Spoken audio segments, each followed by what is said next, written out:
Stockholm may wear the crown, but Gothenburg wears a welcoming smile. This is Sweden's second city, and it has a character all its own.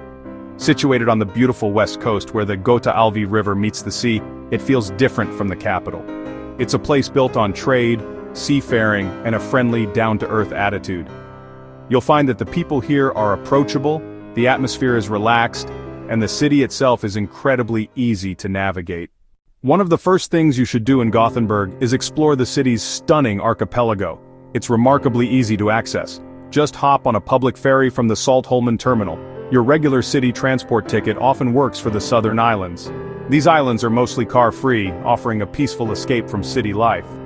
You can spend a day hiking across granite cliffs, swimming in the crisp North Sea, and exploring charming fishing villages. Back on the mainland, a visit to the Liseberg amusement park is a must, even if you don't love roller coasters. This isn't just any theme park, it's a Swedish institution and one of the most beautiful parks in Europe. For a more relaxed afternoon, lose yourself in the Haga district. This is one of Gothenburg's oldest and most charming neighborhoods. You'll walk on cobblestone streets, flanked by well-preserved wooden houses that now contain independent shops, antique stores, and cozy cafes.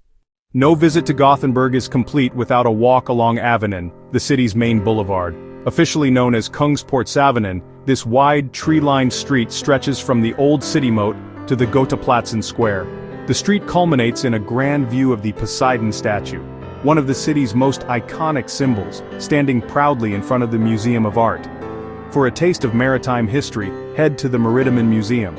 This isn't your typical museum with exhibits behind glass. Here, the exhibits are the ships themselves. You can climb aboard a fascinating collection of historic vessels floating in the harbor, including a destroyer, a submarine, and a lightship. Another key landmark is the Skansen Kronen, a fortress perched on a hill just outside the Haga district. Built in the 17th century, this stone redoubt was part of the city's original defense system. The walk up the hill is a bit steep, but you are rewarded with one of the best panoramic views of Gothenburg. Don't miss the Feska Korka, or fish church. This is not actually a church, but an indoor fish market built in 1874, whose design was inspired by Gothic churches. Inside, you'll find a lively market hall filled with vendors selling the freshest seafood from the North Sea. Ordering a shrimp sandwich here is a classic Gothenburg ritual. Getting around Gothenburg is incredibly simple thanks to its excellent public transport system. The network of blue and white trams and buses, run by Vast Traffic, covers the entire city and even extends to the archipelago ferries. I recommend buying a multi-day pass.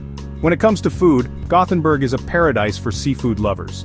Be sure to experience fika, the daily coffee and pastry break that is a cornerstone of Swedish culture. For a more local experience, try to explore beyond the main tourist areas. The neighborhood of Majorna has a cool bohemian vibe. Another hidden gem is the Gothenburg Botanical Garden, one of the largest and finest in Europe. Credit and debit cards are accepted almost everywhere. In fact, many places are now cashless. Most Swedes speak excellent English, so communication is rarely a problem. Remember that Swedes value punctuality and order. So what makes Gothenburg truly special? I believe it's the city's unique blend of industrial grit and natural grace, all wrapped in a genuinely friendly atmosphere. This is not a city that feels like a museum piece. It feels alive and evolving. You see the old shipyards being transformed into vibrant new neighborhoods. The city's connection to nature is another key part of its appeal. Within minutes, you can go from a bustling city street to a tranquil park or the serene coastline of the archipelago. Whether you're kayaking down the canals, hiking on an island, or simply having a picnic in a park, you feel refreshed and connected to the environment. Gothenburg also has a wonderful sense of lagom, a Swedish concept that means just the right amount. The city isn't too big or too small. This balance makes it an incredibly pleasant place to visit. You can pack your days with activities or choose to take things slow, and either approach feels right. Ultimately, Gothenburg is a city that invites you to be more than just a tourist. It encourages you to slow down, to explore, and to connect with its friendly spirit. I encourage you to embrace its easygoing charm, chat with the locals, and have that second cinnamon bun.